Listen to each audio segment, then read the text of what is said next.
So I wanted to talk about how I basically got all into this, right? With the Too Fast for Love leather LP. I know I've told this story before, but it's pretty fun to tell, and some of you may have not heard it. Um, when I was in high school, I bought one of those trapper folders for your school books and paperwork, right? And it was a Motley Crue, Shout at the Devil, Trapper Keeper thing. And it had this little paragraph in there that talked about stick to your guns, toast to the town, their first 45.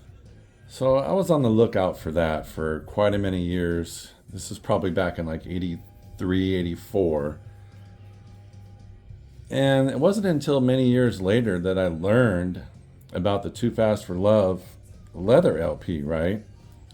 The one that was under Kaufman and Kaufman before they got signed to Elektra. And I went into this bookstore, probably about just a couple miles from my house at the time. And this guy had a Too Fast for Love second press on the wall on display, still sealed, mind you. And I just thought that was the coolest thing, and I was like, man, I'd love to own this thing. I talked to him a little bit about it, and I offered him $100, and he just pretty much just laughed at me. I'm going to show you some of my versions that I have here on CD. Some of these I made.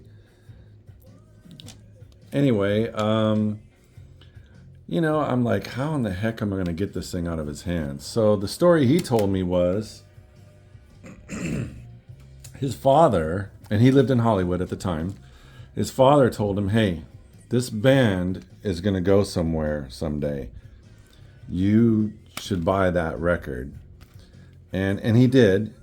And I don't know how he managed to never open it, but he didn't. He left it sealed, which I thought was pretty impressive because, my God, how do you buy something when it's fresh and new and not open it and listen to it, right? Anyway, he kept it all these years.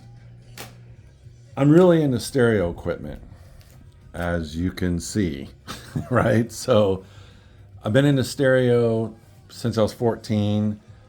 I bought this high definition CD recorder from Marantz. And blank CDRs were about $15 each back then. I mean, you can buy them now for like 23 cents a piece if you buy in bulk, right?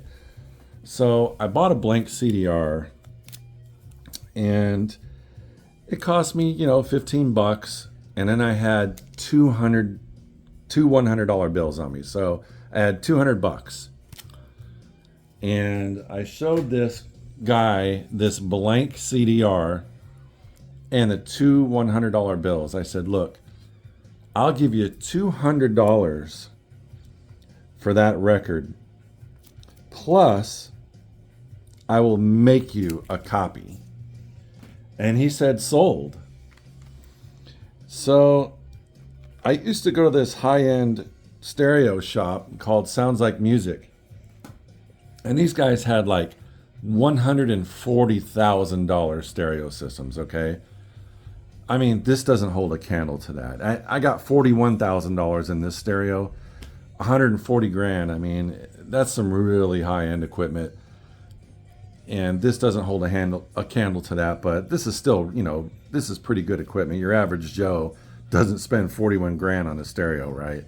But, it's my passion, and I buy what I can afford. And over the last 36 years, I've been buying this stuff to make this system. So I go into this Sounds Like Music stereo shop. I'm kind of friends with them because I go in there a lot. Hey, can I bring in my high definition Marantz CD recorder that I bought from that stereo shop, by the way, and use your actually it was an $8,000 Linn turntable. I remember now, $8,000 Linn turntable. can I use it to record a record? They said yes, as long as a customer doesn't want to see it or hear it, we'll go ahead and let you use it. So I got a razor blade and I very carefully opened that record because I didn't want to pull the cellophane wrapper off, right? I wanted to leave it intact. So I just slid it down the side and I pulled that record out.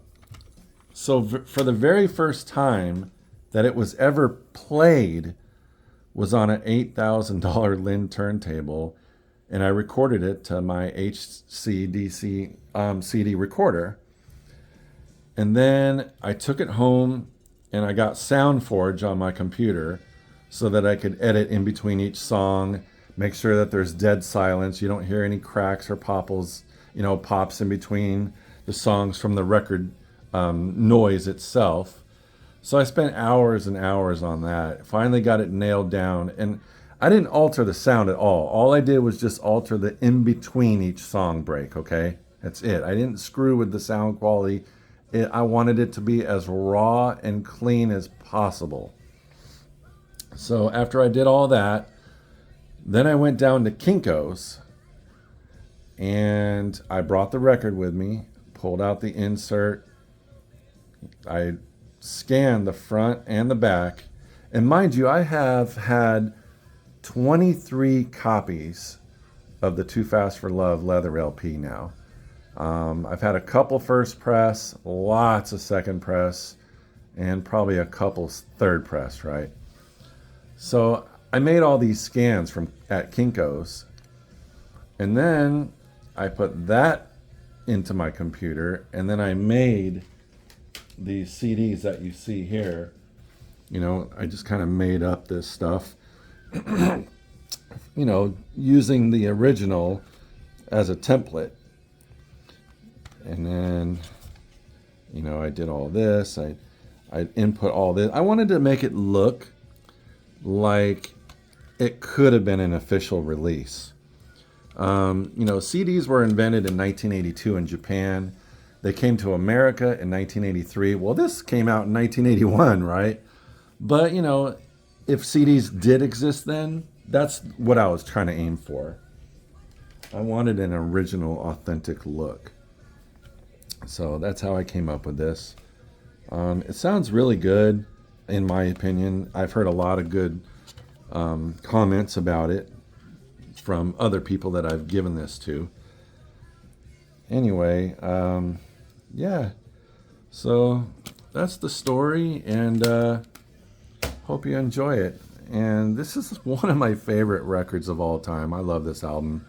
I listen to it often. And I hope you enjoyed it. You have a great day.